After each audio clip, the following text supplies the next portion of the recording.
Hello everybody and welcome into my latest live broadcast. Today it is Friday, the 3rd of March 2023. My name is CareyHolzman, a working computer technician in the industry for over 30 years, here to share my opinions and my experience in the industry with you from the perspective of somebody who does this work for a living versus the vast majority of content here on YouTube created by enthusiasts. And so while I don't have any issue with enthusiasts making videos, I think it's great. I just wish there was more of a counterbalance to people who actually worked in the industry also making videos. But I suppose a lot of people in my line of work, and probably in most lines of work, don't want to come home and do the work some more. You got to be a real enthusiast to do it for a living and then come home in your free time and keep messing around with computers and technology after that's what you do all day. So I suppose in a way I'm the enthusiast of enthusiasts. Sure, we'll go with that. Hello to all my friends in blue and in green, and those of you who are new here, welcome in. I hope if you're watching, you'll join our chat room during the live broadcast, because unlike television, unlike radio, this is meant to be interactive. And for those of you who choose not to participate in the live chat room, you're missing 50% of the value of this channel, in my opinion. So while the channel still has value to people who just listen, who are just spectators, the people who participate get more out of it. And I would encourage you to pop into the chat if you've not done so and just say hello. We have a very heavily moderated, friendly chat room so that we don't want to discourage or alienate anybody. And that kind of behavior isn't tolerated here because, quite frankly, it's too lazy, it's too immature, and we want to have a platform where we can share our passions of technology and computers, as well as other interests. Sometimes talk about music or what's happening in the tech news, and we don't want that disrupted by an individual selfishly trying to make it about themselves. That's my job. That's why I'm in front of the camera. So, just I want you to know that it's a safe place. And if you pop in and say hello, you won't regret it. It's a very simple thing to do. And quite often, many people will say hello back to you. And you don't have to say any more if you don't want to. But it all begins with those baby steps. And hopefully, you start recognizing people in the chat room, recognizing their names, and feel like you get to know them and you create these friendships. And the value of this channel isn't in my content, it's in this community that we have here. And if you choose not to be a part of it, even though you're welcomed with open arms, you are missing out on some of the wonderful side of being a human being. Instead of all the nastiness we see on the news or dramatized in television and movies, we have a tried and true, authentic and genuine community of people who care. So I hope that you will see value in that and want to be a part of it, because we want this community to continue to grow. We don't want to make it an exclusive club or a clique that you have to qualify for. Outside of just being kind, there's no other qualification to join us here. So if you have not, I hope you will consider it. If you're seeing a chat replay but you're not able to type in it, that's because you're watching a replay of a live video. I wish YouTube would do more to make that clear to people, but I see people watching videos, leaving comments on videos I've made 10 years ago, offering me suggestions about, whatever it was I was doing in that video 10 years ago.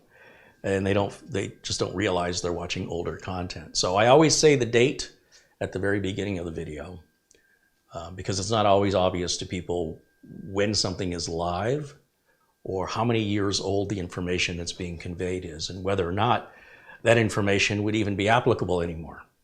Like all the information I have on Y2K probably isn't very useful to people today. However, be that as it may, welcome in. I want to say thank you to those of you who have contributed even prior to the show starting. There were some Super Chat contributions, and it's through those contributions I'm able to make more videos and keep the videos free for the public, as well as offer members-only videos for people that sign up for my monthly tech club, where we do private videos and kind of friendly little hangout, a couple dozen people, and let people know what's going on behind the scenes, and we just get to talk back and forth in a less crowded room, so it's easier to hear one another. And joining that tech club today is Keith I want to try this. Keith, I want to say Callahan, but the H and the L are the other way around. So Keith Cahalan.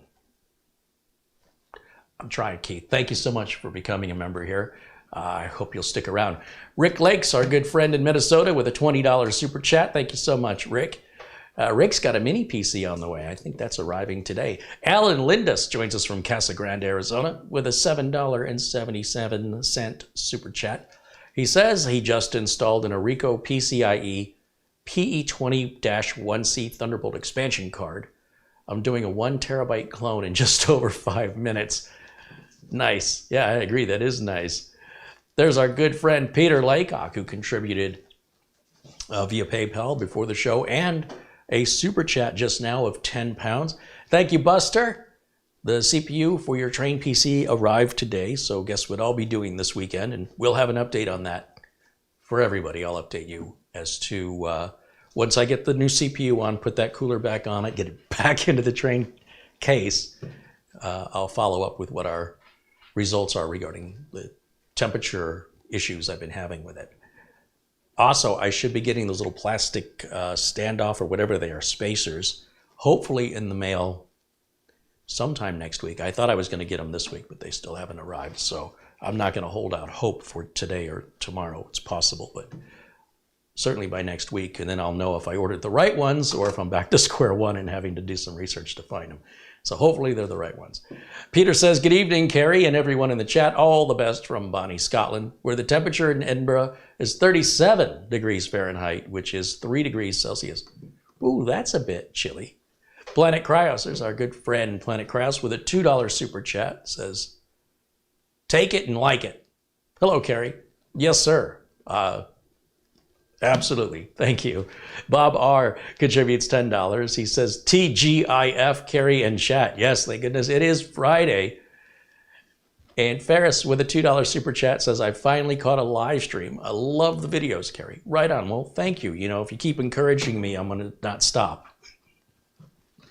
But thank you. No, I appreciate that you see the value in what I do. Obviously, not everybody does. And that makes those of you who do quite special to me, and I appreciate you. Jared Blackmore with a £5 contribution says, thank you, I'm catching a live feed at last. Just a little something to say thank you. Jared, thank you so much. I appreciate you. And today, for today's video, there was also an Amazon gift card that came in from Ron Barnish. So thank you to Ron as well. I think I've got everybody.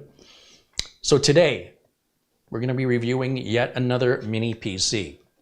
You'll notice that this channel will go in waves of certain subject matter, and then it will switch to another kind of subject matter for a while. And this is how I keep myself from going any crazier than I already am. And these mini PCs in particular, the timing couldn't have been better for these companies to reach out and ask me to review them, as I've been getting a little burned out on building. So I am still doing builds, but I'm doing far fewer of them. I do maybe 2 a month now.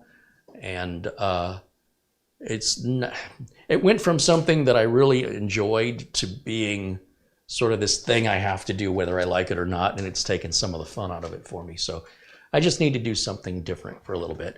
And so these mini PCs have all started coming out that are extremely powerful, very affordable, and in some cases, some of the cheapest full computers that you can buy. Fully working Windows 11 computer for under $200. Like if you go to Microsoft to buy Windows 11 Pro, in fact, let me do a Google search on this. Buy Windows buy Windows 11 Pro from Microsoft, what does Microsoft want for it?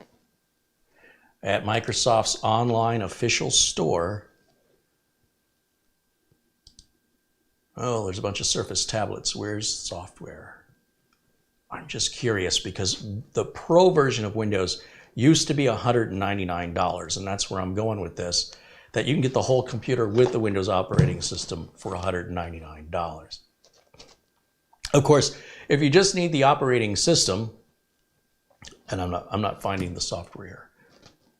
Windows, hold on, before I keep going here. Let's take a look. Well, there's a lot of promotion, but where's the price?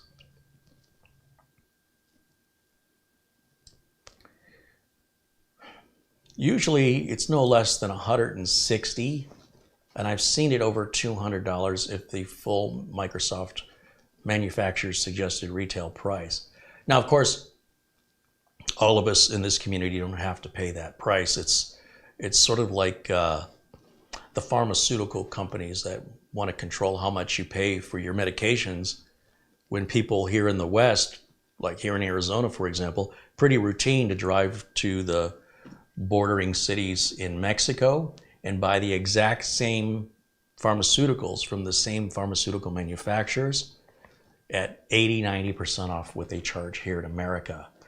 So, in the same way, we can buy Windows and Office licenses that are all legitimate product key codes from Microsoft.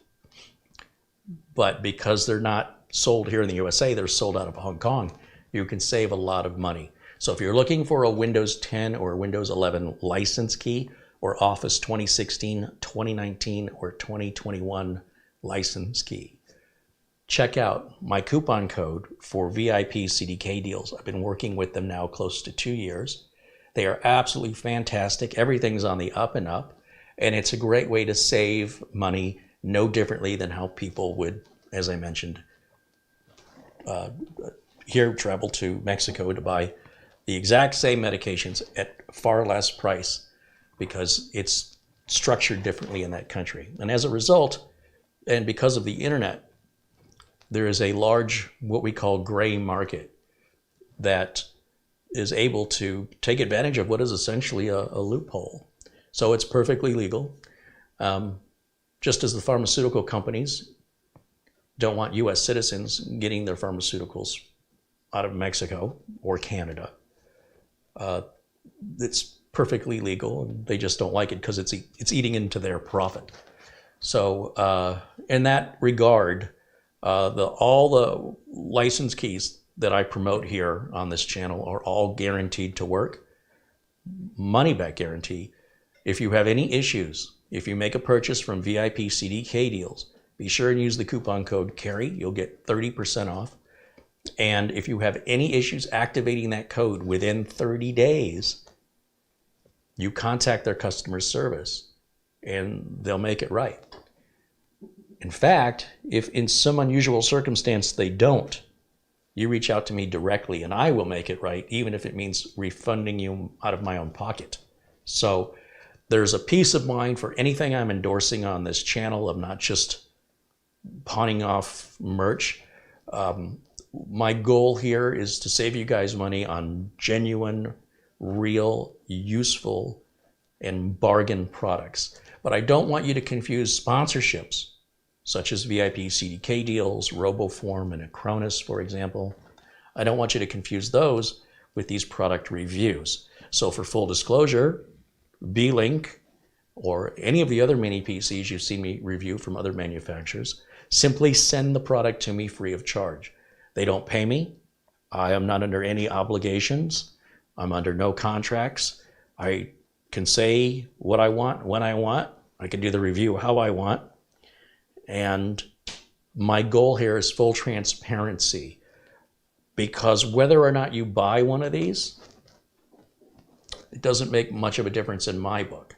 I've put a link to the manufacturer's website for this Beelink unit, along with a link to Amazon in case you have a preference of where you want to buy from. The Amazon link is my commission link, my affiliate link. So if you do make a purchase, I make a super teeny tiny little commission off of it, maybe $2, I'm thinking. So there's not a lot of, it's not worth it for me to twist your arm and put on a big salesman show. Especially as a technician, I have my integrity as somebody in the industry, as a professional. That's far more valuable to me than making a sale. So I want to show you what to expect from a unit like this. And you can decide for yourself if that's something that interests you, because we're hitting that $200 price point here. We're at $199 for this unit. And what makes this so special is this is a 12th gen CPU. Intel has stopped marketing the Pentium brand and the Celeron brand. They've dropped that. So if you see any Pentium or Celeron CPUs or CPU-enabled systems, know that they are not current product from Intel. They just don't make them anymore. Instead, what they've done is rebranded the Celeron and Pentium line is now the N series. This is the N, like Nancy, 95. Now, unfortunately, when you Google N95, it pulls up a lot of masks. So it's a bit unfortunate naming convention there, but that's why I put the links in the video description below the video so you don't have to try and search for it and end up, looking at N95 masks, because that's not what we're looking for. Specifications on this are as follows. It's got 8 gigs of memory. That's upgradable to 16. It's got 256 gigs of solid-state storage. It's Wi-Fi 5, so it's not going to have Wi-Fi 6 or 6E. It's Bluetooth, I believe 4.2. I think the current version of Bluetooth is 5.3. And everything's in this little super tiny box. Everything you need, the power supply, an HDMI cable, even a bracket to mount it behind your monitor, or to mount it, you can use the bracket to mount it against whatever the bracket can attach to. And Windows 11 Pro is already installed on this. So you're getting all of that for $200. If you choose to buy it from Amazon, I want to emphasize to you that you have peace of mind, even when I do the reviews, that a condition it's a high preference of mine, although it's not 100% a rule that I have, but in general, I will pursue reviewing products that people might consider buying that are available on Amazon or that have a money-back guarantee, they're customer service oriented, because I don't want you, my viewers, to have any buyer's remorse. I want you to have proper expectations of what you're getting for the money, whether it's the Windows keys or a Cronus, whether it's a product review such as this Beelink Mini S is what it's called, or Mini S12, because they have a Mini S11, and that's the 11th gen versus the 12th gen. These just came out, so fresh from the factory. And this is sort of a breakthrough in that you're getting so much processing power, 4 cores, not a lot of upgradability, certainly not much in the way of repairability. However, if you're not opening it up and tinkering with it all the time, if it is configured the way you like it and you use it the way it's intended to be used, I have no doubt that you would see an 8-year lifespan out of a unit like this, given that it's a 12th gen processor. And when I mention lifespan, I'm not talking about the lifespan of the electronics. I'm referring to the usability of the computer. How old does the computer have to get before it's just too slow or not compatible with whatever a secured operating system is that's coming out 8 years from now? So in the year, 2031, I would expect that a machine like this could last longer than that, but once you reach that year 8, anything beyond that is bonus as far as I'm concerned. But it also depends on if your needs change. So if you suddenly get into shooting a lot of video or you get into photography, you're going to run out of space rather quickly. Now with the USB ports, and it's got plenty, you can always add external storage. You can always upgrade the Wi-Fi. That's a very simple thing to do if Wi-Fi 5 isn't fast enough for you. Wi-Fi M.2 cards are $25 for a Wi-Fi 6E. No sooner than you do that, the Wi-Fi 7 will be out anyway. And the storage on this is not rocket ship fast. It's going to run about 800, 900 megabytes per second, so we're above SATA speeds, but not by much. Now, if you were thinking of buying this and upgrading the RAM and upgrading the storage, I'd say don't buy this. Buy a unit that already has the storage and RAM you want, because it will cost you less than doing it yourself.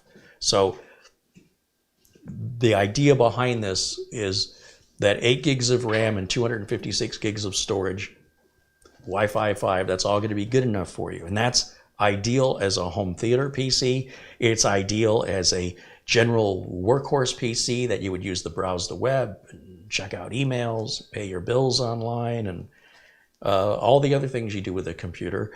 It's not designed for gaming, although it can run some games. It's going to be a little bit, you're going to have to really lower your settings on the games or play some pretty old games, but that's not what it's built to do. And my attitude with gaming anyway is just buy a console, be done with it. So they do make, Beelink specifically has the GTR 6, which is a fantastic gaming PC, mini gaming PC. Of course, it's not going to be $200. And then, of course, the folks over at Minis Forum, in fact, they've got a unit they're sending to me that I hopefully will be reviewing next week. And Beelink has another machine called the NAD9, NAD9, which is a much higher end system at about 3 times the cost of this. So the idea is that with all the options you have in mini PCs, if you want to have your money give you the best value for the dollar, buy the system pre-configured with the RAM and storage you know you're going to want, rather than buying the unit as it is and then upgrading it. You will spend more that way. So in any event, we will get this unboxed here. Larry Wood just contributed in the chat $20 in Super Chat. Thank you, Larry, for your support. And let me just take a quick look here in the chat. See a lot of friends saying hello. Welcome in, everybody. Good to see you all. Happy Friday. Bob R says VIP CDK deals is awesome. Yeah, absolutely. Again, there is a 30-day period of support from the day you purchase, so you shouldn't be buying product keys that you don't intend to activate right away, because it looks like fraud when people do that. And you're just not going to get customer support. It's no different than trying to return something you bought at Best Buy after 30 days have passed. Best Buy isn't going to take it back. So please don't buy the keys in anticipation of needing them. Wait until you need them. So if there are any problems, and 99% of the time you're never going to have a problem, but in that rare occasion, know that they are there. They don't just take your money and disappear. They will help you resolve any issues if any issues come up. And they offer that and guarantee that up to 30 days from purchase. After that, you are on your own. So my thanks out to the folks at VIP CDK Deals, because I was looking for a long time for an alternative. Kind of felt like Microsoft had me in a headlock there, and it was good to be able to find a legitimate alternative that wasn't so expensive. And quite frankly, I find VIP CDK Deals customer service and responsiveness much better than Microsoft's. What a shock. So you spend less, you get better service, and you're getting the exact same product. Let us put the camera girl to work, and we'll do a close-up of the unboxing. David Chandler says, Carey, check your email. All right, David. I'll do that before we get started here. Let's see.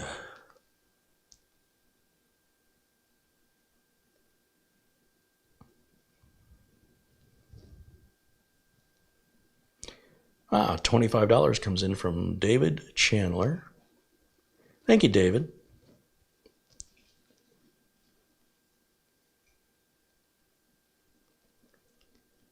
All right, we got that close-up camera ready? Almost. Yeah.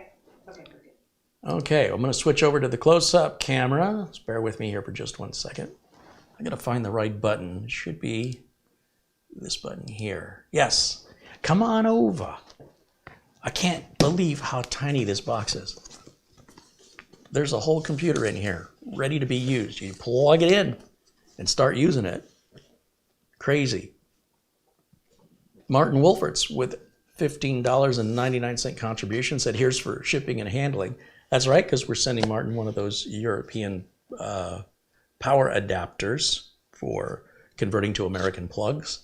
And I'll try and get that out to you Monday or Tuesday this coming week. So thank you for the Super Chat contribution, and thanks for being a member of this community. All right, here we go. So we're going to slide this open. The back of the box has some product specifications here. And we'll come back over here. Now, I have opened this prior so I could do all the Windows updates, so we're not sitting around waiting for that. You've got your user's manual here in multiple languages. This thing right here, this little tiny black box here, is the entire computer. This is everything. This is your motherboard, your CPU, your RAM, your storage, your cooler. Graphics are built onto the CPU. You've got two HDMI outputs that you can use to power. The mouse, the size. Okay, here's a mouse. Compared to two. Tiny it is. Yeah. Yeah, just to give you some perspective, good idea. We've got some vents on the side, on each side. On the front, you've got your power button. I like that it's up on the front, not on the top. Beelink always has this little pull tab, this little rubberized pull tab. If you take the 4 screws out of the bottom to do any sort of RAM storage or Wi-Fi upgrade, it's very easy to get to, and the pull tab makes it easy to take the bottom off. You don't have to remove the rubber feet to get to the screws underneath. They put holes in the rubber feet to expose the screws. I love that. These brass fittings here, this is for mounting what they call the VESA mounting plate if you wanted to mount this behind your monitor, and it can remain unseen. It'll look like you have the world's thinnest all-in-one computer because it'll only be as thick as your monitor. We've got a headset jack right there, so that's for speakers and microphone, or one or the other.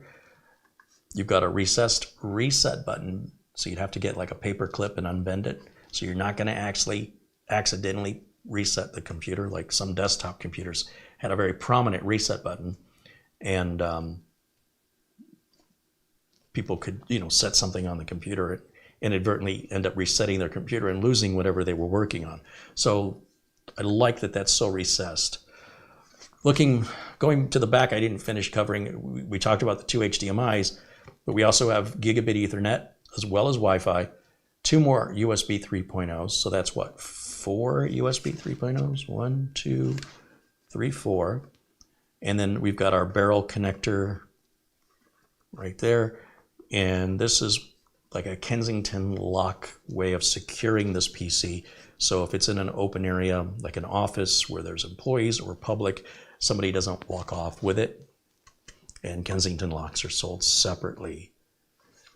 Of course, Beelink has their branding up here on the corner. And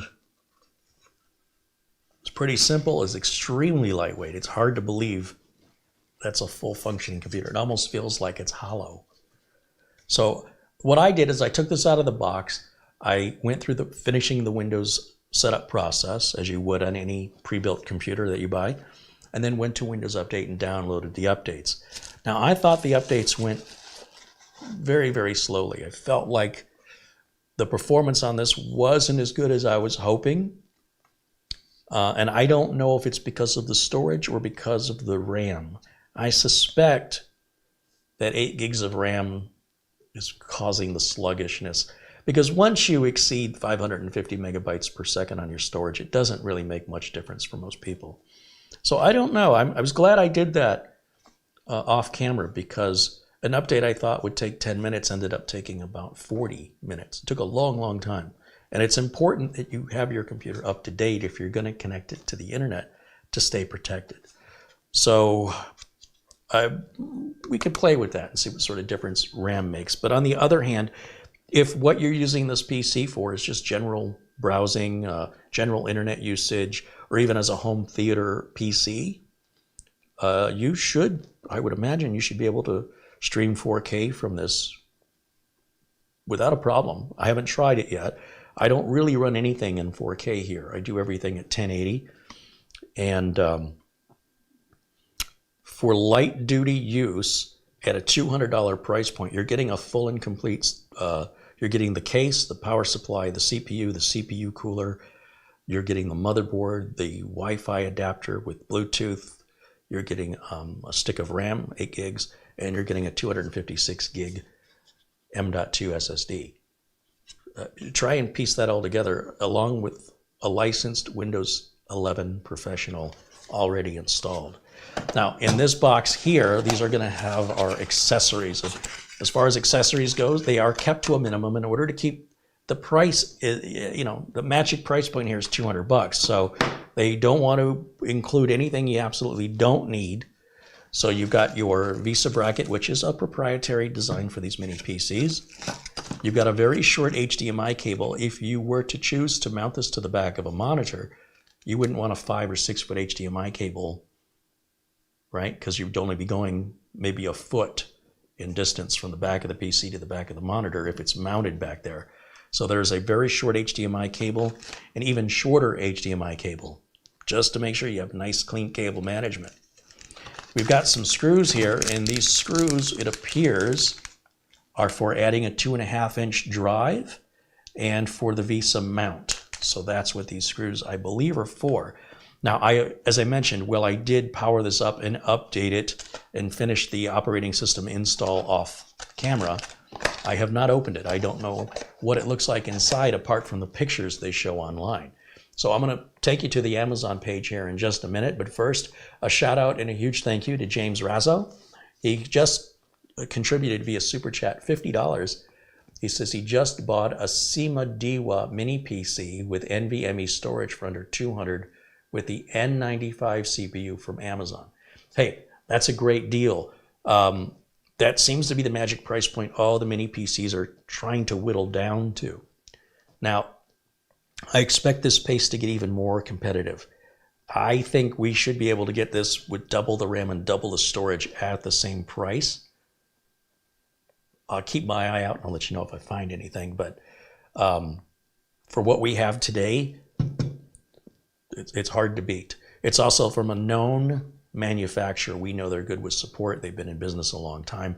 They're not some company that just nobody's ever heard of that's selling on Amazon. There's a lot of products coming out of China from. My concern is these companies that are unknown names, I don't know what kind of support we're going to get from them. So at least I know with Minis Forums and I know with Beelink and even with Ace Magician that there is good peace of mind in support. What good is having a warranty if the company doesn't respond to you, for example? Now, you see here for power, what we've got here is just your standard wall wart here with a barrel plug at the end. Now they do keep these cables relatively short. That's almost universal for some reason. And just be aware of that if you're intending to put this little PC somewhere that's far from a power outlet, you may need to buy an extension cable for that. Let me take you to Amazon. Let's take a look at the Amazon page and how they describe this model. And I believe they have a breakdown there as well of the inside. Before I open it, I can kind of set myself up to know what to expect. First, I'm going to take you to Beelink's website. So we're going to show you what Beelink has to say about this. Let me go to my screen capture.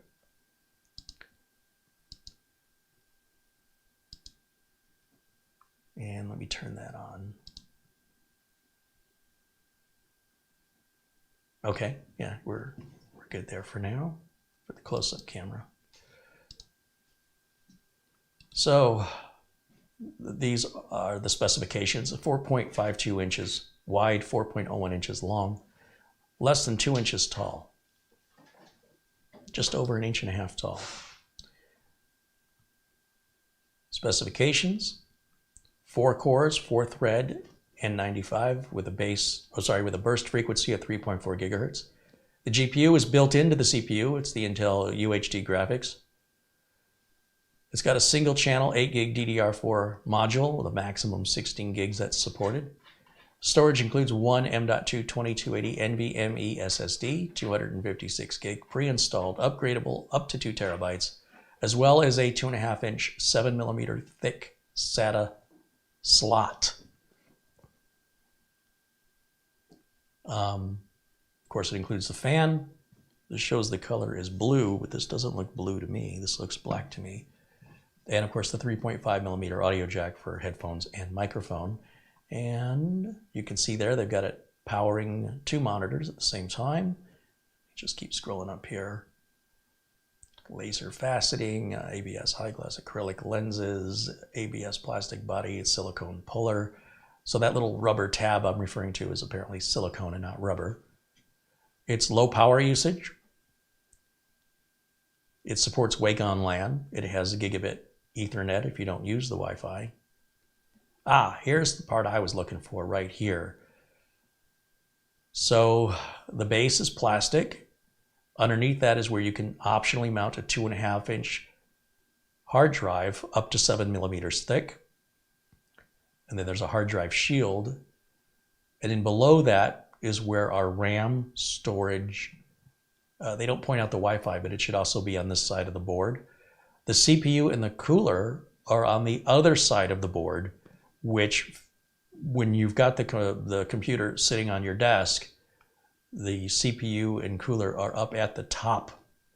So air will be drawn in from the top of the unit or from the sides, going from left to right or right to left. I'm not sure which direction, but it's a very simple design. And the simpler the design is, the cheaper it costs to make. And the cheaper it costs to make, the cheaper they can offer it to you. The less expensive it becomes, so they can sell it for less money. They did noise levels here, CPU temperatures have been tested. The N5105 was the prior CPU. I think that's an 11th gen CPU. The N95 is a 12th gen. It's 25 watts maximum, so you're not going to really have any heat issues there. It's not going to cost very much money in electricity to run this. And they're showing a Crucial branded stick of RAM. I don't know who the manufacturer of the SSD is. But as far as NVMe SSD, it is not fast. It's actually a bit surprisingly slow. I've never seen an NVMe drive run that slow before. But you can't really have much to complain about at this price. They could put a faster, larger SSD in there. But if they did that, they'd have to raise the price. So we gotta pick a lane, what our goal is on the build. So here it holds a maximum 16 gigs, maximum 2 terabytes of storage, dual display that supports 4K and Wi-Fi 5. And of course you can upgrade the RAM.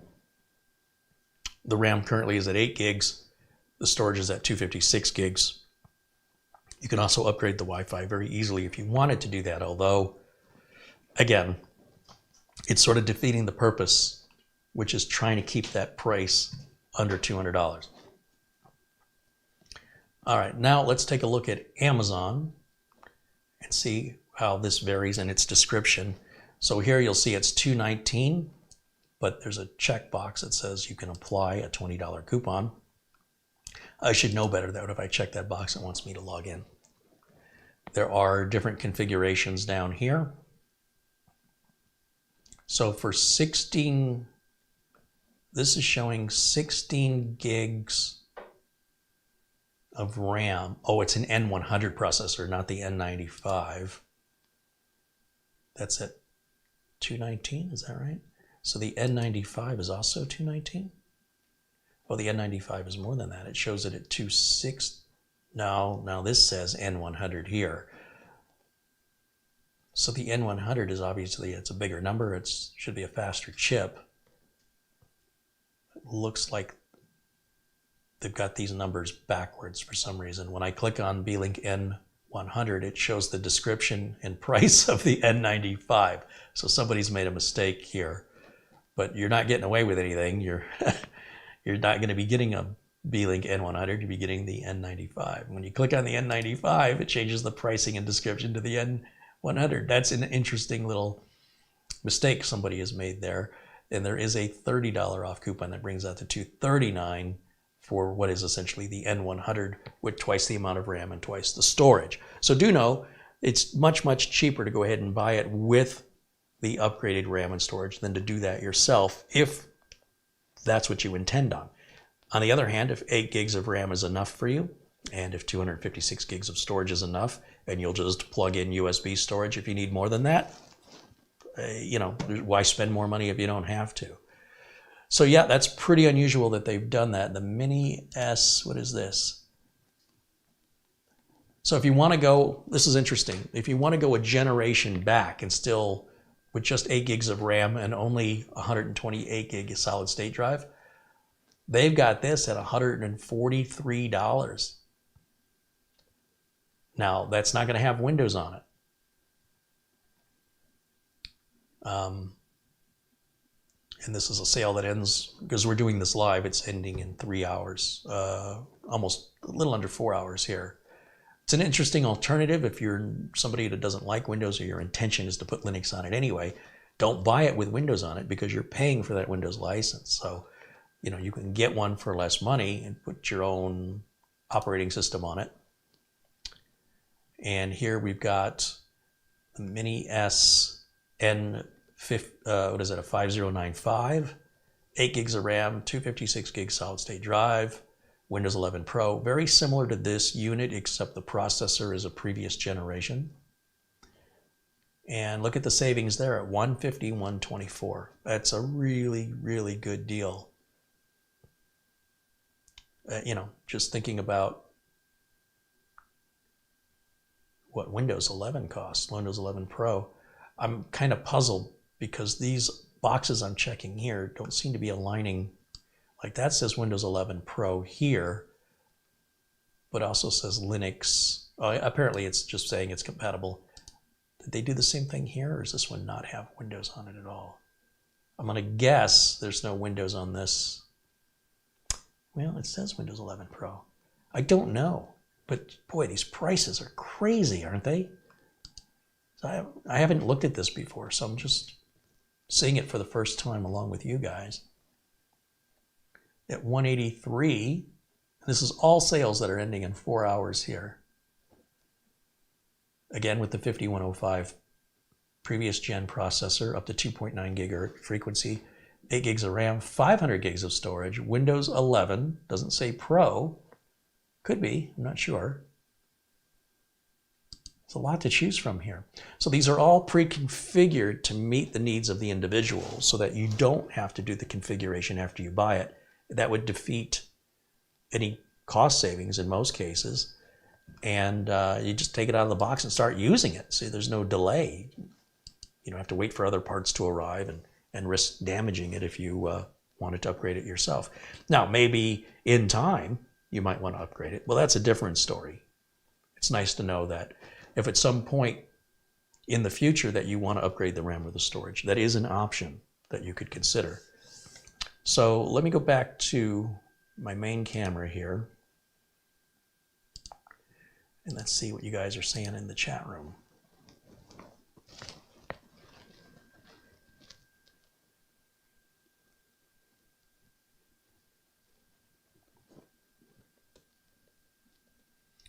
Bob R said there are a lot of choices from Beelink. Oh yeah, and that's just this particular family of model they make.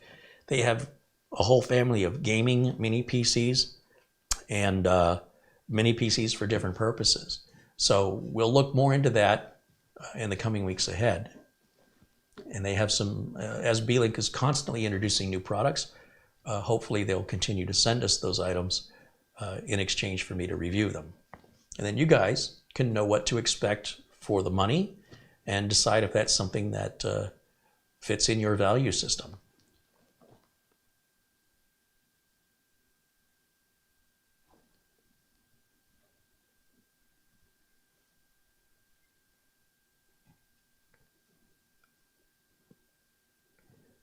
My video, my YouTube studio seems to have locked up the video, but my video has been going out constantly, so that's not on the broadcast side, whatever that is. That's something that's happening on either through the browser or through YouTube themselves.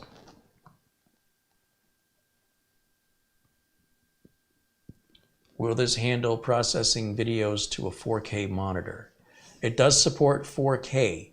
So if we're looking at a 4K video, say something that's encoded in X265, I haven't tried it yet. Because again, I don't run any monitors at 4K and I don't have any 4K content to really test with it. But it does support running 2 monitors simultaneously at 4K.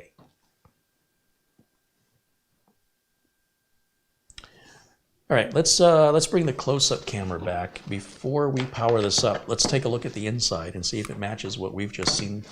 I'm sure it will. Let me get out my little JIS, Japanese Industrial Standard, #1 screwdriver here. And let me switch back over to the close-up camera. All right, come on over and let's take a look at what we're dealing with here. So this is the first time I'm opening this. Once again, some staples of Beelink that I really, really like are that silicone pull tab to get that back cover off once we remove the screws, and also the fact that we do not have to remove the rubber feet to get to the screws underneath. I hate having to remove the rubber feet because they're very difficult to get to stick back on and stay on. Some manufacturers may give you an extra set of rubber feet, but then what do you do the next time you have to open it? So by simply having holes through the rubber feet, it's an issue you don't have to deal with ever. You'll always be able to open this as often as you want without any repercussions of the rubber feet coming off. And of course, you want those rubber feet there to prevent scratching the surface of wherever you've got the computer on a desk or in your entertainment center. So that is a well thought out design, Carey approved there. So with the 4 screws removed, I can just pull the silicone tab and this should just pull up. And you can imagine, if you saw me struggle with that, just how difficult that would be without the pull tab, right? Trying to get some kind of spudger in there and not mar up the edges. This is a pretty interesting design here that we have a ribbon cable that is providing power and data to a connector here for placing a hard drive. Obviously, you would take this cover off. I don't know if you could just simply slide the drive in and have it click in place. And because of the cover, it's going to restrict the thickness of the drive to 7 millimeters or thinner. Anything thicker than 8 millimeters is just going to be too thick. But if you're putting in a solid state 2.5-inch drive in there, that won't be a problem. It's just the older mechanical 2.5-inch drives that would not only slow you down, but may not even fit in there depending on the age of it. And they do have some installation instructions here inside. This is a thermal pad, and that sits right over our M.2 drive. So if we look here, you see our M.2, our single RAM module, which is Crucial brand, just as they pictured. I like to see that. Sometimes manufacturers run out of a particular brand and they don't want to hold up manufacturing and their sales orders from being shipped on time. So they may be forced to go to another manufacturer, and then people get upset because some people say, you know, I bought it because it had this name brand. So that's an issue we don't have here, thankfully. You've got the Crucial RAM, and we've got sort of an unbranded M.2 here. Very easy to remove. let me put my glasses on because I don't see any other M.2 here. It looks like we only have the one. It does support NVMe. I think that's only NVMe. And then if you want SATA, you'd have to go with the 2.5 inch. Our RAM module right here, this looks like a Wi-Fi card. This would not be, I stand corrected, you cannot upgrade the Wi-Fi on this internally. If you wanted to upgrade the Wi-Fi on this, you would get a USB Wi-Fi adapter and just simply disable this Wi-Fi in Windows or in the BIOS. Or I suppose you don't have to disable it. It just can get confusing when you have two Wi-Fis on the same system, both operational. But this is not a socketed Wi-Fi card, but rather a soldered-on Wi-Fi chip. I'm sure this is done as a cost savings because these sockets cost money and socketed RAM costs more. So in some cases, you'll see some pre-builds will have the RAM soldered on, including many budget laptops.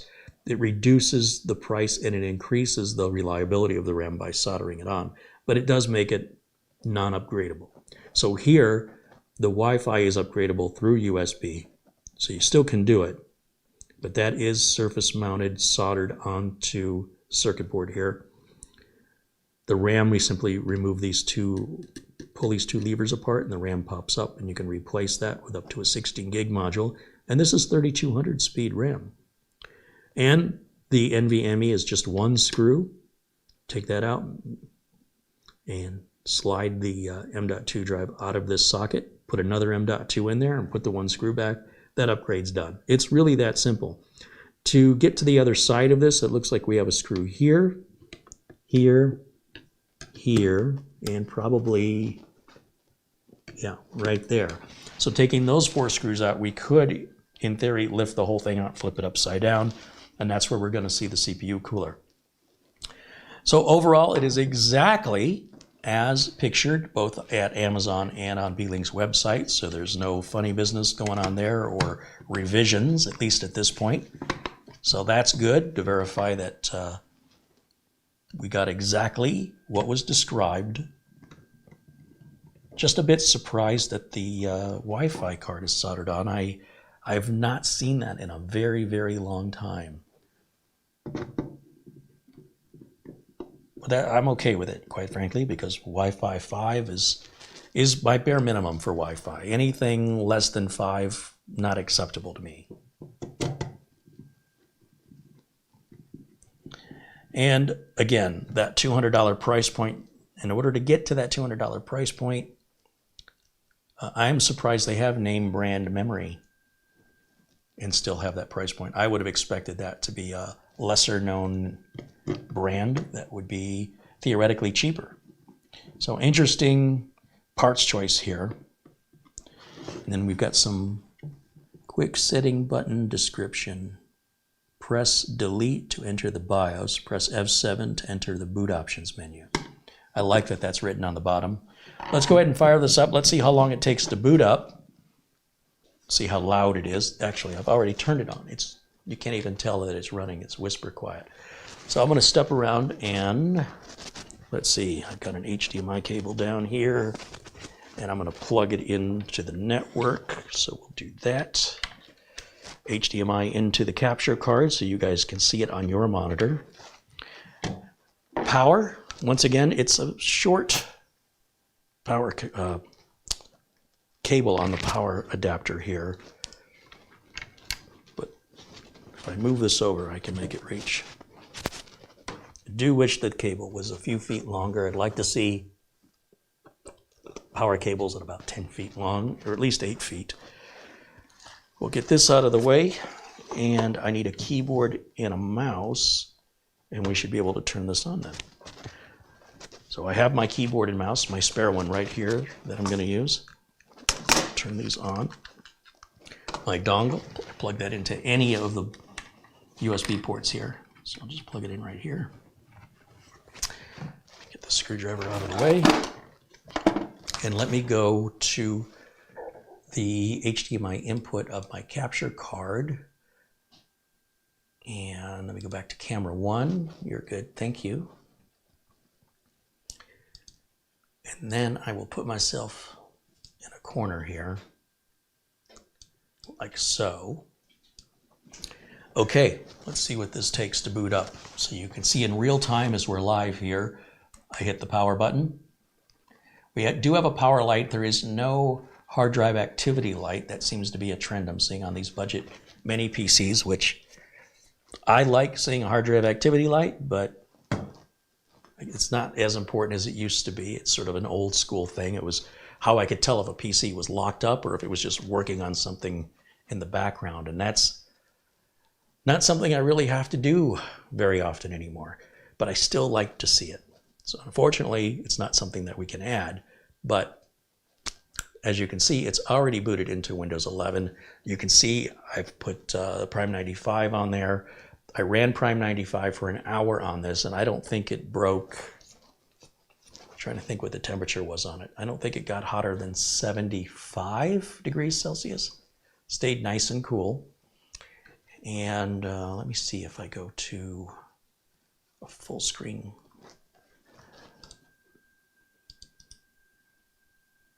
Okay, so I'm making it full screen for me so I can see it the way you guys are seeing it.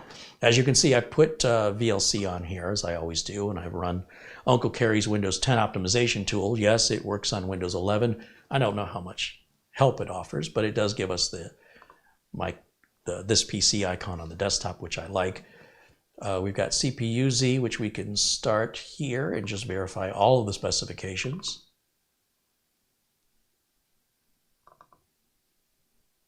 See how it's pretty snappy.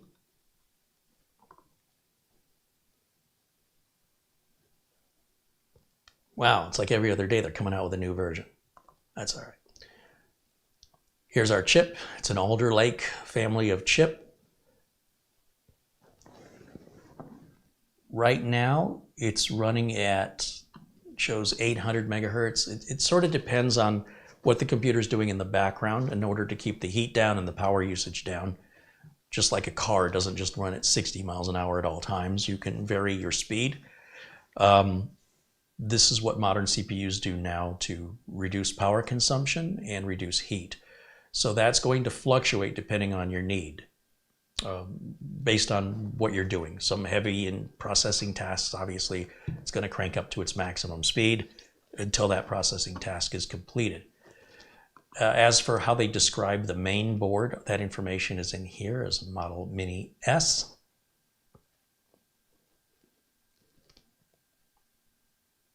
And the date of the BIOS is January, so it's a fairly new BIOS. Well, it's a brand new, recently just released computer from Beelink. Memory doesn't really give us any information here, but maybe under the SPD, yes. It does show that there's a second slot, but there isn't. So maybe an update from CPU-Z fixes that. But yeah, it shows the DDR4 SO-DIMM laptop memory at 3200 speed. Graphics, we're using the built-in graphics on the N95 CPU. And let's take a look at the BIOS on this. I'm kind of curious. We'll do start. Let's shut it down.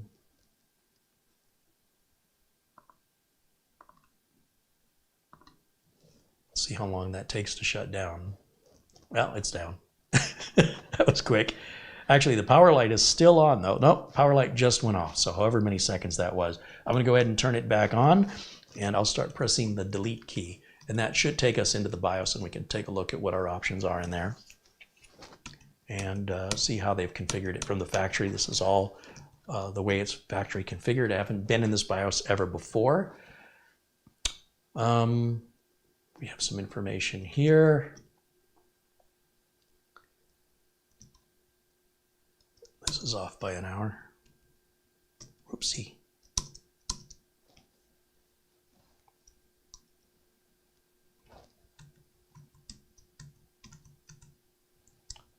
There, now the time is right. CPU, efficient core information. Oh, I can't even go below to performance core. Oh, this might be nothing but efficient cores. Now that I think about it.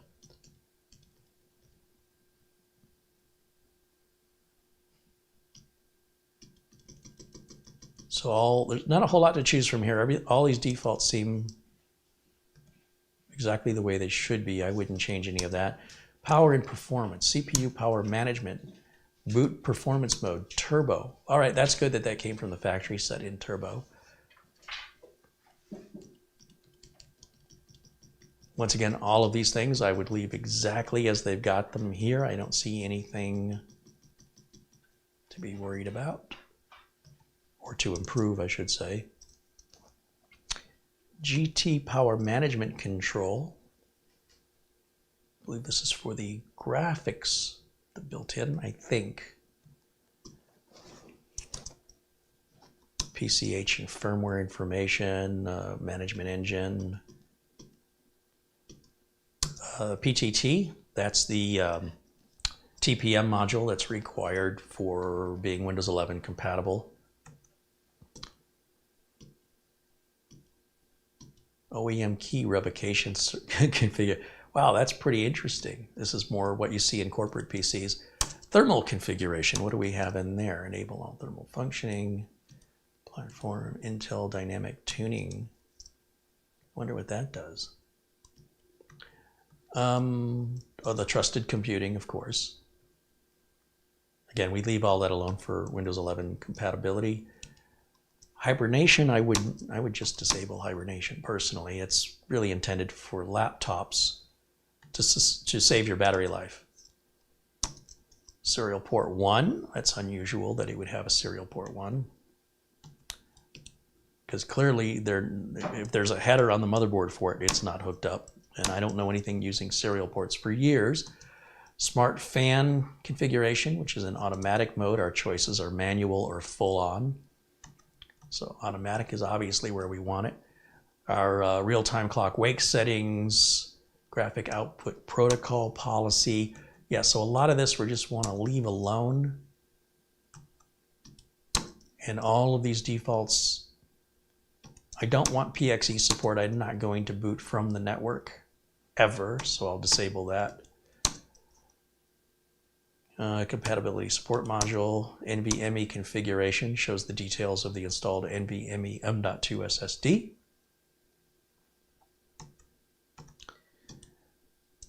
TLS authorization, I don't worry about stuff like that. This is more network and MAC information here on the network. Let's move over to chipset. We've got a system agent, which includes the memory configuration. It shows the memory frequency at 3200.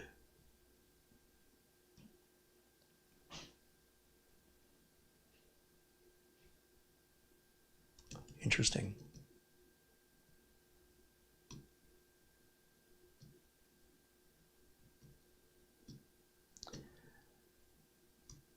Interesting that it has some DDR5 options in the BIOS. Clearly this BIOS is used on other motherboards.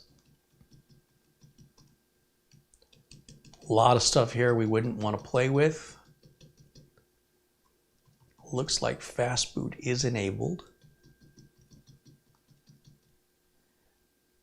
Let me go back.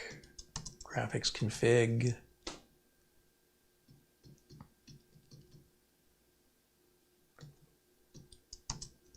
DMI information.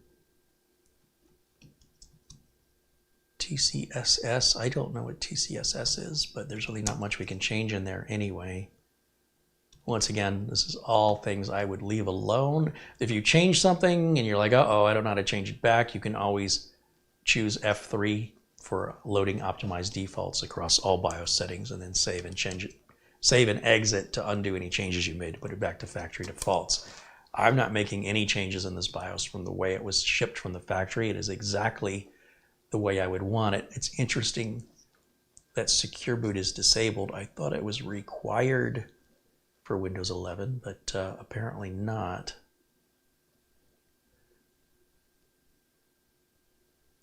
Security boot feature is active if security boot is enabled, platform key is enrolled, and the system is under user mode. Okay. Yeah, we don't want to get into that. That's more corporate stuff. There's our boot mode, boot options. I could turn all of these off. Not that it's getting this far in the boot mode anyway, but if it did, it would just slow us down.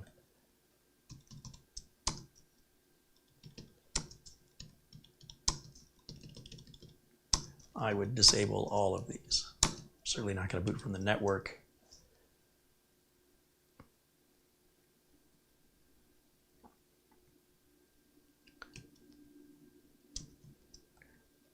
This is if you have more than one NVMe drive, which one you want to boot from. In this case, you can only have one, so nothing to change here. Boot option number 1. I would disable that under the UEFI network drive. And as far as an application boot process, the built-in EFI shell is what we would want. Apart from that, it looks like that's everything. Of course, you can also, once again, if you made changes and you want to restore the defaults, that option is here. There's a boot override here where if you miss the key press, the F7, you could just go in the BIOS here in your boot options. Like if I had a USB drive plugged in that was bootable, that would be in this list. I'd just select it and press enter, and it would then reset and try to boot from that device I've just selected, just that one time. So I'm going to go ahead and save changes and exit, and once again, we'll see how long it takes for us to get back into Windows. This is live and in real time. There's absolutely no sound at all coming out of this little mini PC. I can't even tell that it's on except for the little blue power light. And let's see, it just went through its power on self-test. Now we're getting the little toilet bowl flushing that indicates Windows 11 is loading. There's our welcome screen. And there's our desktop. So under 200 bucks, it's already pre-configured. There's nothing you have to do other than plug it in and start using it. Let me go to the chat room and see if you guys have any questions for me. Let me go back to full screen on camera 1.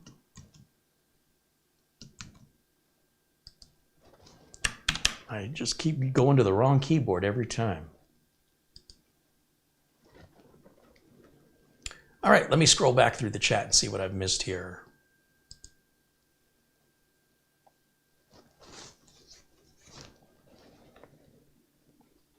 John Williams wants to know, could it fit inside of the train PC? Yeah, somebody left a comment on that earlier. They said, wouldn't that be just a lot easier to put this little computer inside of the train PC rather than working with all the confines and restrictions of putting a mini ITX motherboard in and running all the cabling? You know, this would be a very easy power cable to fill that need. Ooh, some heat coming out of the back of this here.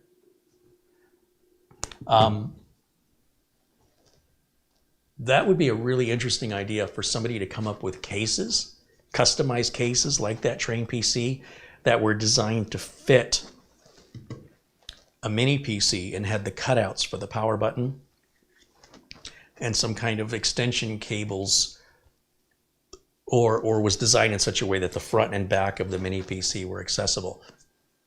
Some mini PCs have options on the sides, like we've seen some from Ace Magician that had the VGA ports on the side. But obviously we'd need to have the ability to have access to the front and access to the back. So if somebody could come up with a case design that could fit whatever the most ubiquitous length and width and thickness of mini PC, that would be really clever. However, completely unnecessary. You know, putting a case inside of a case is the very definition of redundancy and wasting money.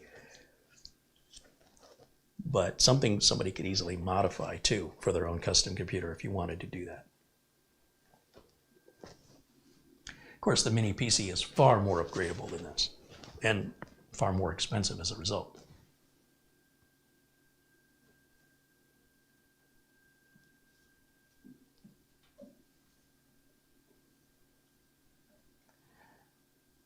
Tallman's Easy Cooking in the chat wants to know which name brands are good for M.2 and internal solid state drives. For me, I prefer Samsung, Western Digital, Seagate, SanDisk. Intel sold off their solid state drive division to SK Hynix, which has rebranded it as a brand called Solidyne. I avoid brands like Kingston. I've not had good luck with Crucial. There are some lesser known brands like AData and Team Group. So really, as far as NVMe, they should all have the same 5-year warranty. The question is, what kind of support are you going to get if you need it? So I know with Samsung, SanDisk, Western Digital, SanDisk and Western Digital are the same company. What else? The Samsung Magician software that comes with Samsung solid-state drives. It's a very useful utility that makes it unique in a class of its own. I know Samsung is also a high performer. They're known for reliability. They aren't the cheapest on the market. They're more of a market leader. So if you're looking for something very, very inexpensive, reliability on storage really doesn't matter anymore. As long as you're making regular backups, we can't control when something fails or why. So statistically, we can tell you how good a particular product line is overall. It doesn't really matter to you if you're not part of that statistic and yours has failed. And it may not be because of the manufacturer's fault. It could be something you installed improperly. It could be that you had a power spike, that the power company in your area had some sort of a brownout or a power spike that caused damage to the controller, for example. There's a lot that we cannot control. So the best a company can do is say, look, we're going to give it a warranty. So if anything happens, it won't cost you anything, but you have to return the drive to us at your cost. That's a couple of dollars typically on an M.2 drive. It doesn't cost much to ship that back to the manufacturer.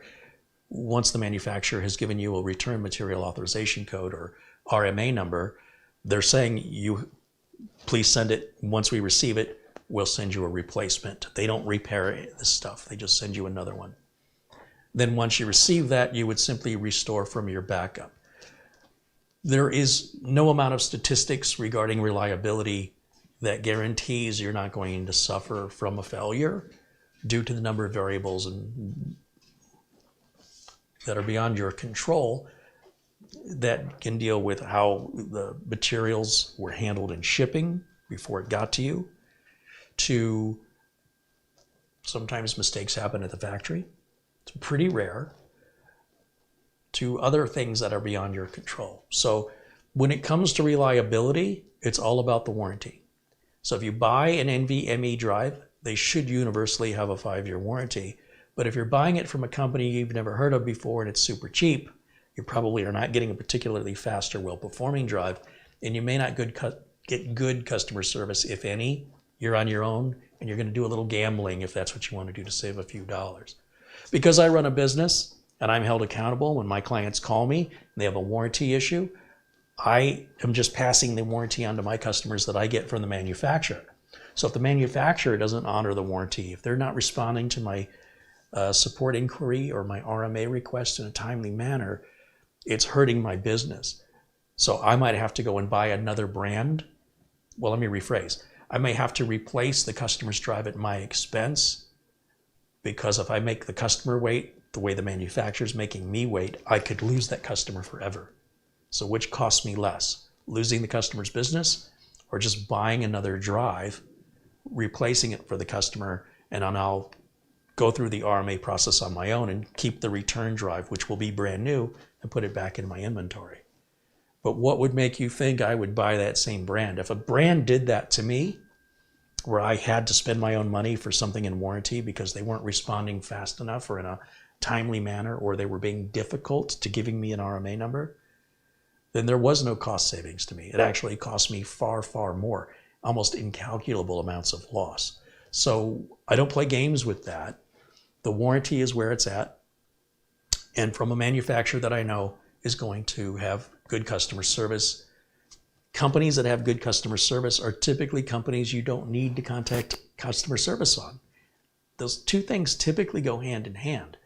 The worse the customer service is, the more likely you're going to need it. That's just the way the company is, right?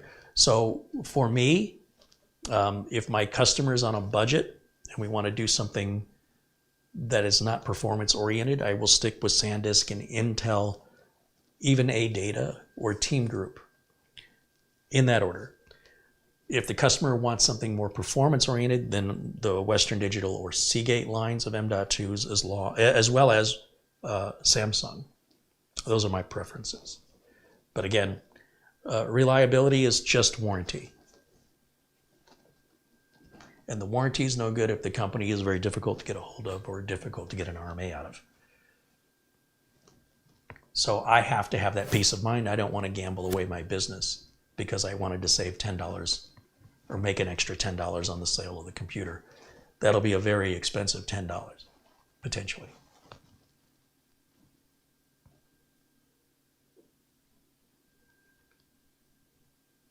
Garfield says that mini PC is neat, even better. It doesn't cost an arm and a leg or some other body part.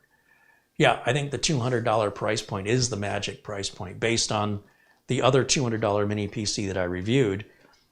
I should also have another $200 mini PC coming.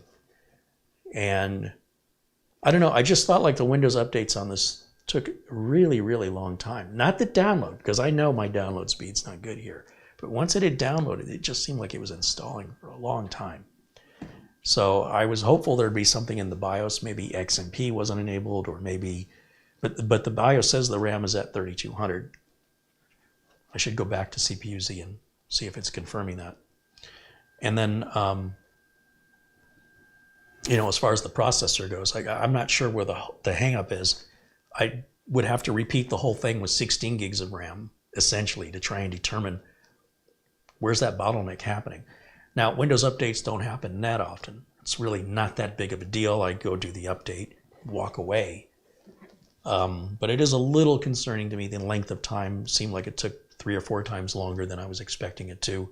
And I suspect it's because of the 8 gigs of RAM. But I'm not certain. I would require more testing.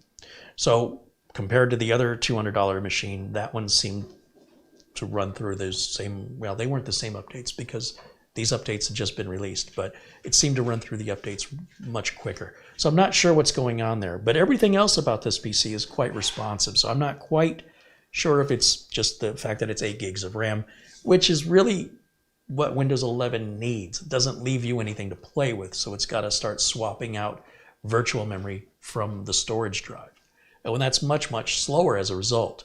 And that's why I suspect RAM may be a result of the slowness. But to replace the RAM is going to put us over $200. And all that to save a couple of minutes when updates come in once a month. It's not that important to me. More important that we stay within that budget. Crazy Vera is in the chat room and says hello. Hey, welcome in. Nick Poverman says, do we know what the interface is for the NVMe? Is it 3rd gen NVMe? Oh, that's a good question. I would assume it is, given that it's if what we're trying to do, if our target is to stay at or below $200, I would be very shocked to see a Generation 4 drive in there. Now, when I run Crystal Disk Mark on this, I'm only seeing right around 900 megabytes per second on the sequential read speeds, which is the slowest NVMe I've ever seen. But it's still faster than SATA. Let's go ahead and run it now. Because now with the Windows updates on it, maybe it'll perform differently, or maybe I already had the Windows updates on it when I did the test. I can't remember. I've slept since then.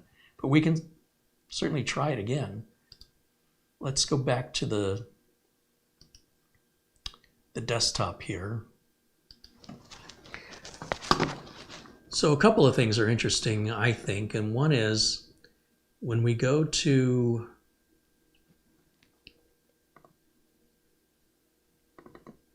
this is Crystal Disk Mark.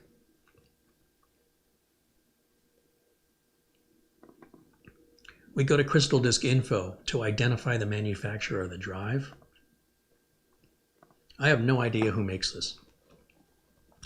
It just comes up and it says 256 gig SSD, got a serial number, NVMe interface. It shows the transfer mode is PCIe 3, so it is a Gen 3. But it doesn't give us a manufacturer name on here. So it feels very, very low budget versus having that name brand RAM. I was really surprised to see Crucial RAM in it. Pleasantly surprised. So if we run Crystal Diskmark on it, and let's go ahead and run through, let's see, we're on the C drive. We'll run through all these tests, see what kind of numbers we're going to get. And while that's running, I can put myself back on screen here and then put myself in a corner so we can see both at the same time. And we can look at that together. Yeah, absolutely the slowest NVMe drive. But again, I could spend $200 on a 2 terabyte NVMe drive and double the cost of this and get that speed up around 3,600 megabytes per second on the reads with a Samsung 970 EVO Plus. Now that is currently on Amazon for, I think they're $139, which is, you know, nearly 2/3 the cost of the whole computer. So it doesn't really make any sense to put that in there. But you could. You could have the most expensive $200 computer if you choose to. But thanks for the question, Nick. Hey, Mats Olof joins us from Sweden. Good to see you, Mats Olof. He said, I noticed that your computers are very small nowadays. Lately, that's been the trend, and I'm fascinated by how powerful and inexpensive they've become. Shows you the progress we've made in the speed of storage, the physical size of the storage, as well as the speed of the processors and how inexpensive a relatively fast processor is. 4-core processor? Come on.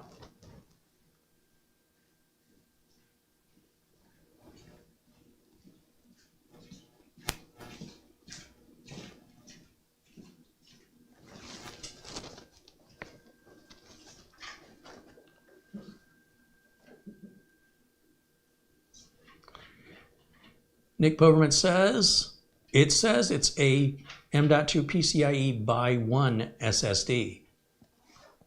It does show that the slot supports by 4, but the drive itself, if you multiplied the speed by 4, you'd be at about 3,200 on the reads. So mathematically, that checks out.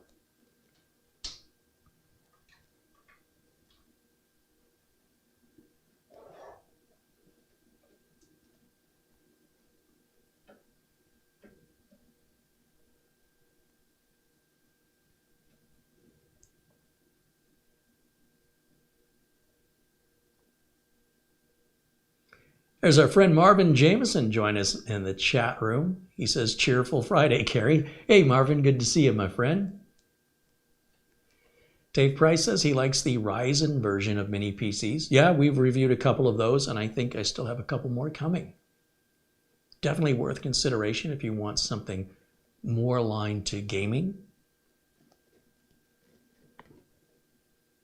The onboard video on the Ryzen chips tends to be quite a bit better than onboard video on the Intel chips with regards to gaming.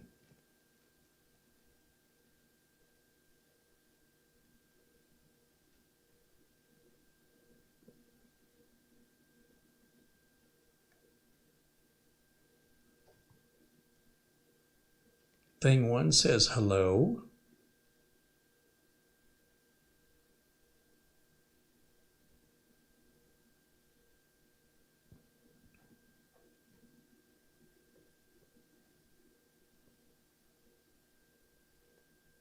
You know, you think back, when I reviewed the Intel NUC for the very first time, it was a brand new product, it was a new form factor. That was 2013. It was April of 2013. And it was bare bones, meaning I had to put my own storage and RAM in that. And I think my cost at that time, which we're looking back 10 years now, was somewhere around $500 or $600, which I thought was a bargain. This PC, 10 years later, is more powerful than that and costs 1/3 as much, brand new with a warranty. There's no bare bones about it. You take it out of the box, you plug it in, and you start using it. I love that. Oh, very generous super chat comes in from Marvin Jameson. Thank you, Marvin. Thank you so much for continuing to support the channel. Of course, thank you for your service to our country, of course.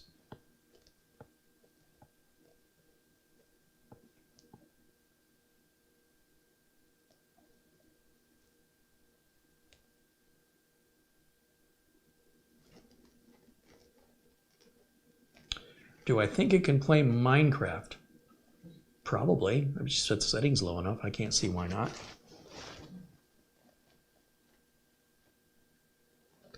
Can you code on it? Oh, of course.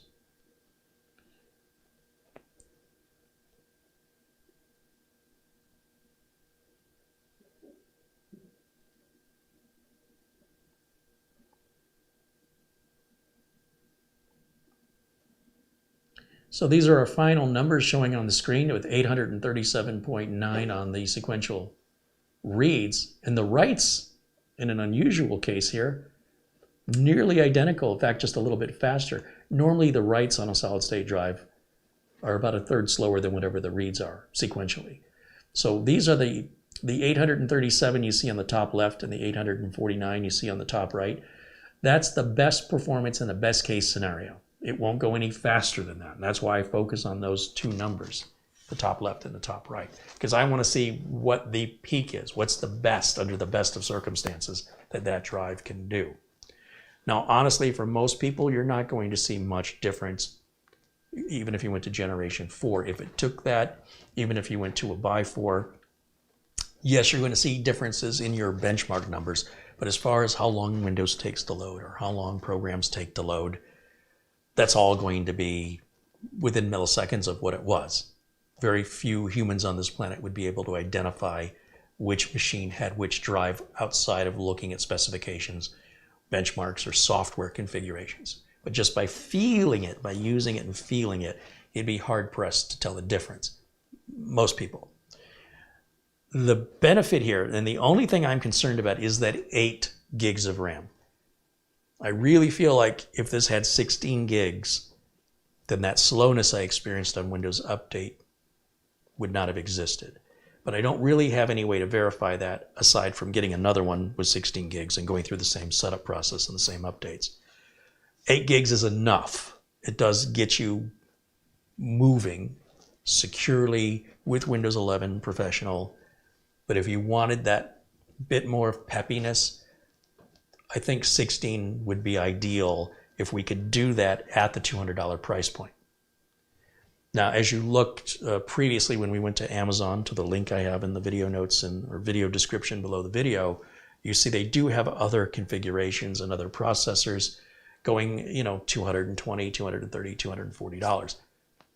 And if you keep going down that path, you could get up to $500 and $600 if you want to, go all out with a high-end mini gaming system. So at some point, you wonder where your cutoff is. You have to stay within a budget or completely change what you're looking at in order to find better value. So for that reason, I'm reviewing a variety of these PCs at $200 price point, $400 price point, $600 price point. Those are sort of your low or entry level, let's say, then your medium, and then your high end. And the high end includes in some cases, essentially a laptop motherboard that has like an RTX 3070 soldered right onto the board that you would find in a laptop, but they put it into a thin mini PC that's much, much bigger than this, but much thinner. And that's a really unique take on building a mini PC without reinventing the wheel by simply using a laptop motherboard. And that was a unit, the what's it called? The NUC i7X or i7X NUC from the folks over at Minis Forum. Brilliant out of the box thinking on that. But also from Beelink, the GTR6, which you can find the review of a few weeks ago that I did, is a very impressive little mini PC for gaming. And be sure, if you're interested in those more expensive mini PCs, it's not betraying me to go look at other YouTube reviewers who have reviewed them, who offer up their opinions of these designs between the GTR6, let's say, and the NUC i7X, from Minis for them. And many of them do play games, but there's so many games. How do you know which ones to demo? So the content creator will demo the games that they're interested in. Whether or not that applies to you or means anything to you, you have to determine on your own. But at least that gives you an idea of frame rates and settings that the machine's capable of playing in those upper tiers. That those gaming machines are $600 and above. In fact, the Nook i7X is around $1,000 bare bones, meaning you still have to put your own memory and storage in it. So gaming is and always has been an expensive luxury, and tough to find bargains in a luxury category. When you shop at luxury stores like Michael Kors or Coach, Cartier, you don't necessarily get bargains there. You know what I'm saying? Luxury items are typically expensive items. So, well, there are people that can afford that. The vast majority of us cannot. We'd like to. Most of us would like to buy some of that name brand, high-end luxury item stuff. However, the reality is the majority of people are going to look for the best value for the dollar and are willing to make sacrifices in order to have something versus having nothing. And so at that $200 price point, I think that's a magic price point here. You have a fully built, ready to go computer, and still upgradable to a certain extent. Not very repairable, but as long as it's in warranty, you're good to go. And quite honestly, once you've gone, a year, what's the warranty on this? Let's just say it's a year. That's costing you, what, $15 a month? I mean, I know people that are renting their cable modem from their internet service provider for $15 a month. So I still think even if it died outside of warranty, it's still a bargain. In all likelihood, that's not going to happen. In most cases, it's going to run trouble-free for many, many years. And of course, the longer you have it and use it, the better value you get out of your dollar, right? So a system like this, even if it outgrows your needs, could be good to help a friend in need, or to use as a computer for a child to use in the household, where you don't have to worry about them damaging anything expensive.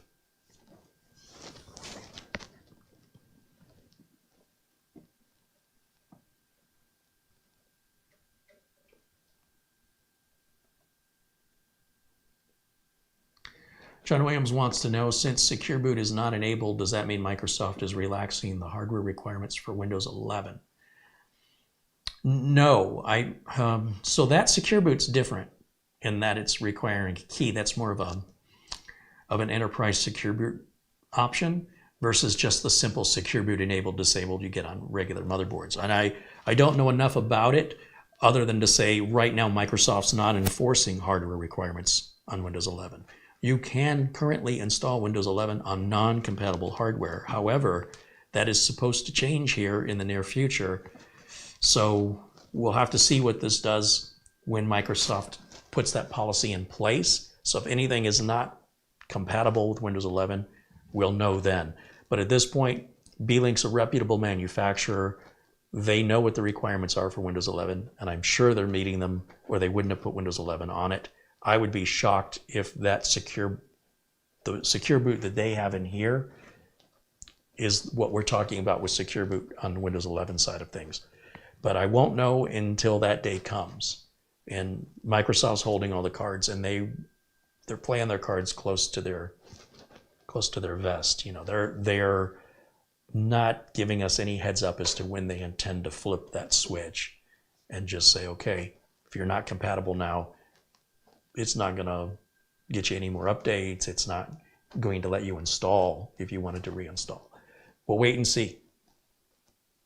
I have to assume everything is set up per requirements of Windows 11 Pro. That's all I know at this point.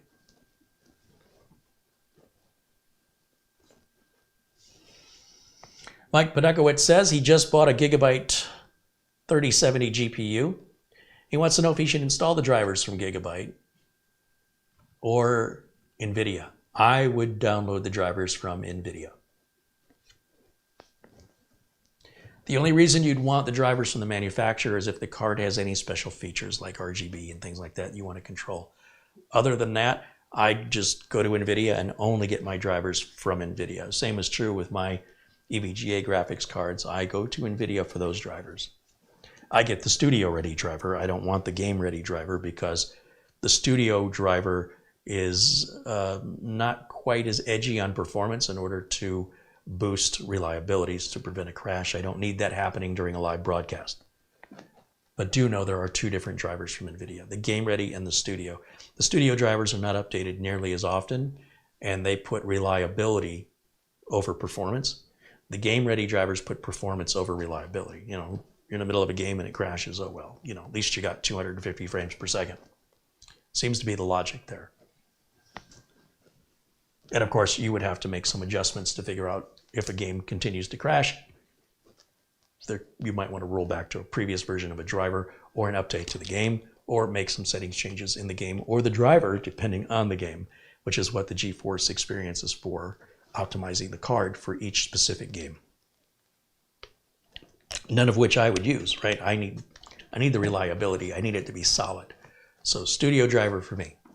And then I'm not updating the driver near as often either, which is, you know, darn near a gig download.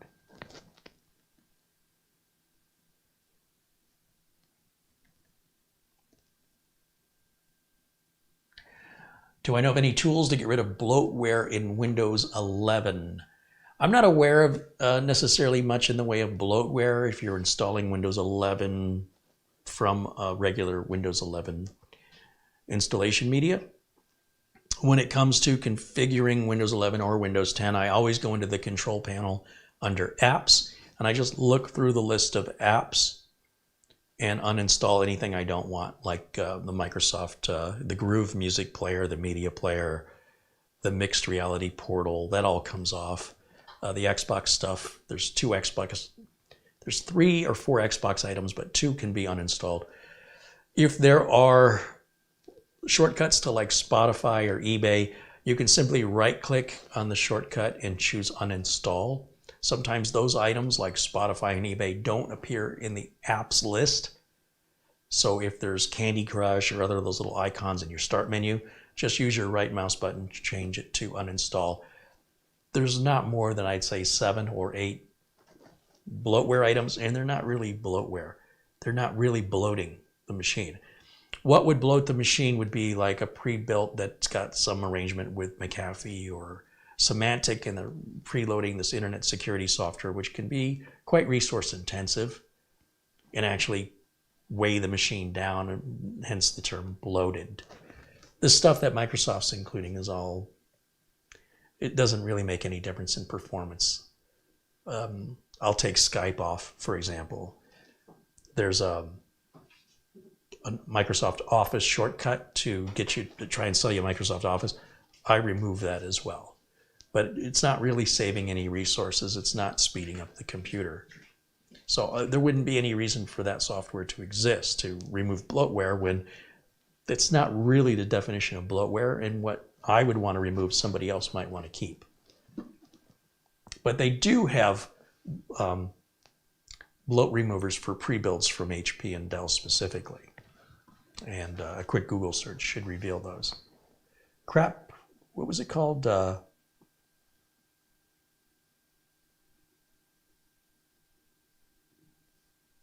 can't think of the name of it, but a while back there was a tool that was, it was a guy that worked in a corporation where he was constantly having to remove all the crapware, bloatware, that came pre-installed from these pre-builts from Dell. And he decided to automate the process, and it sort of took on a life of its own and created a little community. And I can't think of what the name of the tool is. I know it has the name crap in it. I don't know if they still update it. It's been a while. PC Decrapifier from Wintermute. Yes, that's the one, PC Decrapifier. And he posts the link to it. That's exactly what I was thinking of. But again, not really needed on a clean install from an OEM install media. That's something from a pre-built standpoint. And these pre-builts, like from Beelink, they don't have any of that. So completely unnecessary, in my opinion.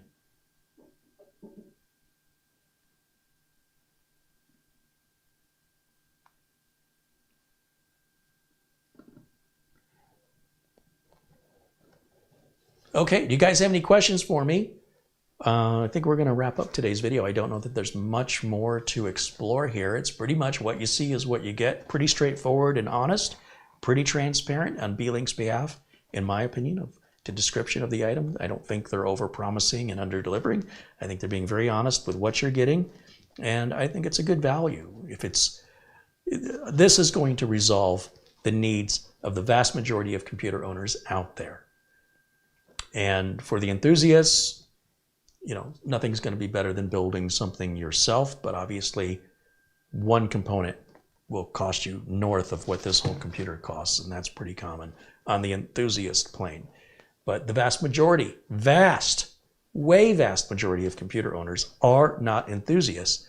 So there's this massive amount of enthusiast videos for a tiny amount of actual enthusiasts. So where's the content for the regular folks? Right here. Not that I don't cover enthusiast topics, but they're so well covered here on YouTube already. The practical information that applies almost universally to most people who own a computer is what I'm trying to focus on here on the channel. And this is the kind of content you can expect from me. If you're more into the enthusiast stuff, well, you've got plenty to choose from other channels. That is a well-saturated subject here for, once again, a very small portion of computer owners. Mike Podekowitz said, I sent you $10. Thank you. Well, right on. Thanks, Mike. I'll check my phone one more time and see if I've missed anything else in that regard.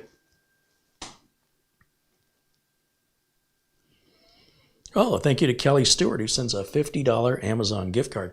Kelly's there in Northern California, and boy, I'll tell you what, they've been having the weather, the fires, the floods. Holy cow, he's just not catching a break. $25 from Luke Greenia. Right on. Thank you, Luke. And an Amazon gift card of $25 from, who's this from? This is from David Chandler. Well, thank you, David. Thanks, you guys, for supporting the channel. I appreciate you very, very much.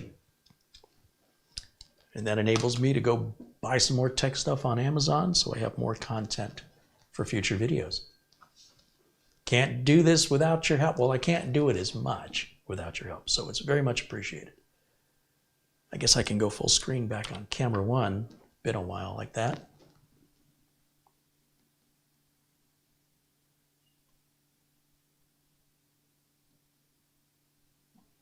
Robert Katchner says hello. Hey, welcome in, Robert. Russell Starr says we need a corny joke of the day. Let me just type that into Google. See what we get.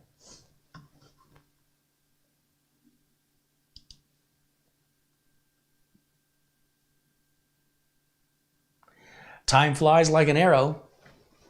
Fruit flies like a banana.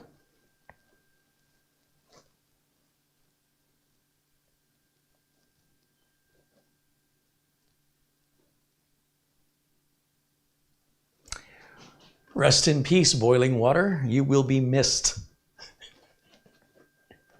Wow, that's pretty bad.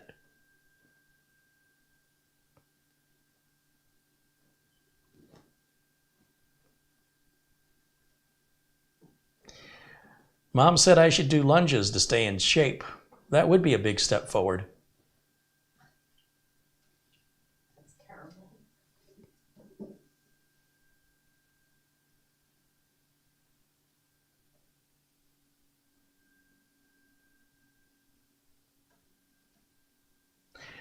I used to run a dating service for chickens, but I was struggling to make hens meet.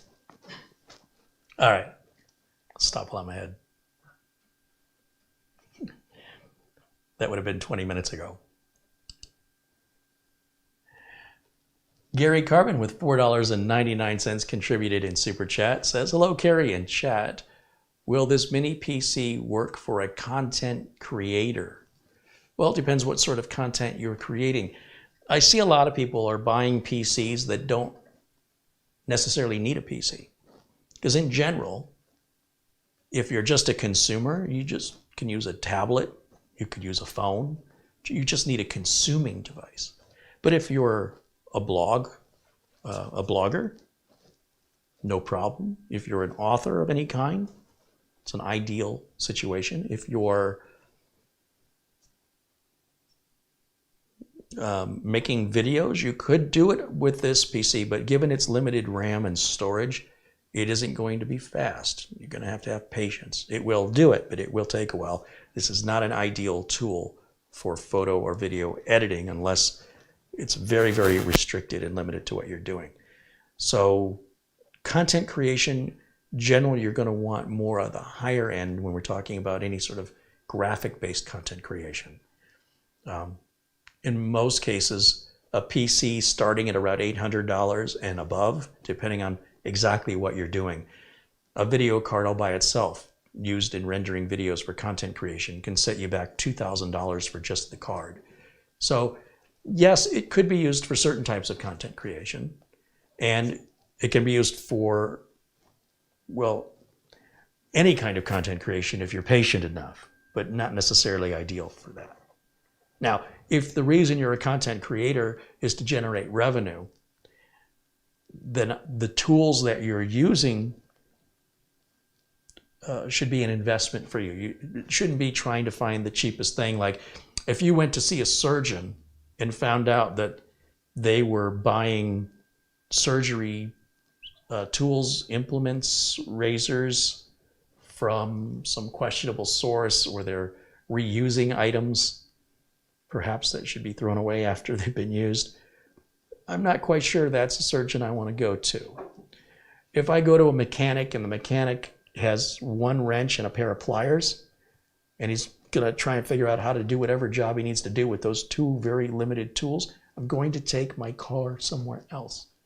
So quite often, the kind of job that we do is based on having the right tools, the optimal tools to do the job, as well as the knowledge and experience to use them proficiently.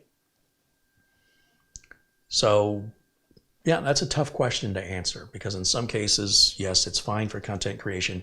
In other cases, it's massively underpowered for other types of content creation.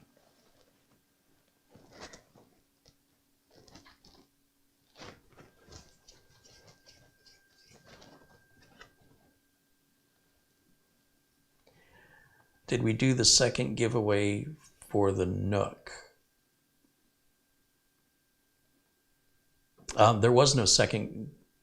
There wasn't a second game. There was the folks at Ace Magician sent a unit for review and a unit to give away. So the review unit, I hold on to those for about 6 months generally. Otherwise, what happens if I need to go back and revisit it? I don't have it anymore. When I'm supposed to call Ace Magician and tell them to send me another one. So sorry if you were under that impression that that was going to be given away that soon. Now, after about 6 months, likely I'll know then if I'm going to use it anymore. But there's still videos I make reviews for. After these videos, I'll do some for Amazon, which stand on their own. They're completely shot separately from these. And sometimes I go back and revisit the computers with upgrades or BIOS updates or different stress testing. Because what good is a review if the reviewer only has the product in their hands for a couple days? How can you honestly make a suggestion whether or not to buy or not buy a product when you haven't lived with it? So I keep them to live with them for a while. And so after about 6 months, if it hasn't found a permanent place where the testing is ongoing indefinitely, then it will be given away at that point. And I'll announce that at that time when that time comes.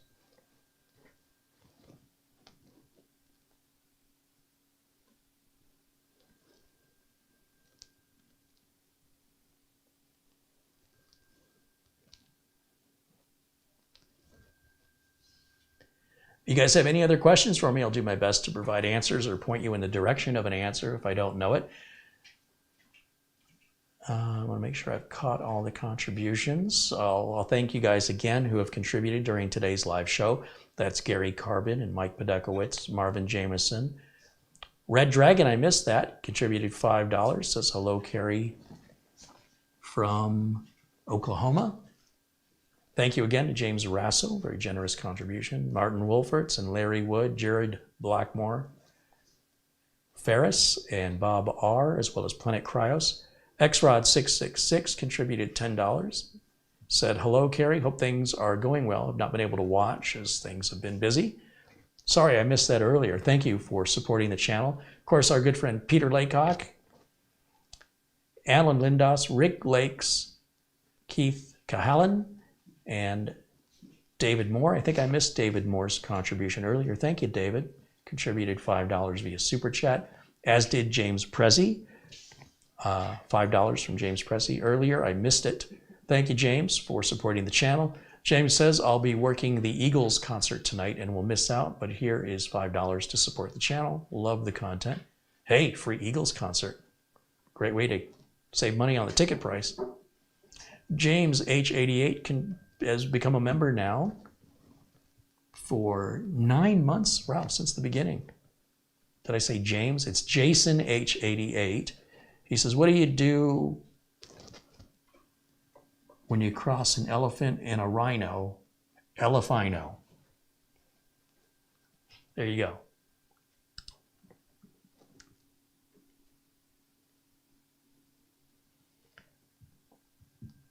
Matt's Olof says, Carey, I go with PayPal if it's okay. Oh, yes, and thank you for the Amazon gift cards and PayPal. Again, from Luke Greenia, as well as, who am I forgetting here?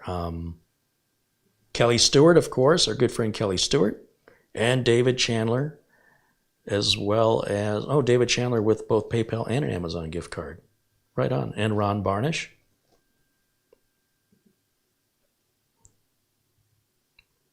Appreciate you guys. Thank you so much for supporting the channel.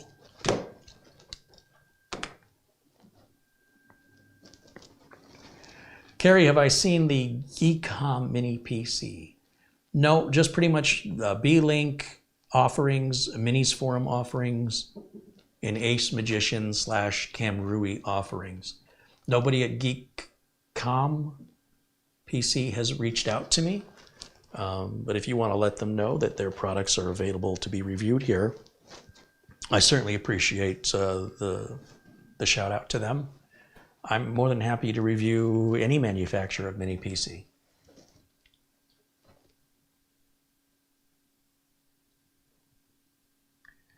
See, Peter Laycock is saying good night. Well, he stayed for the whole show. That's unusual. Good.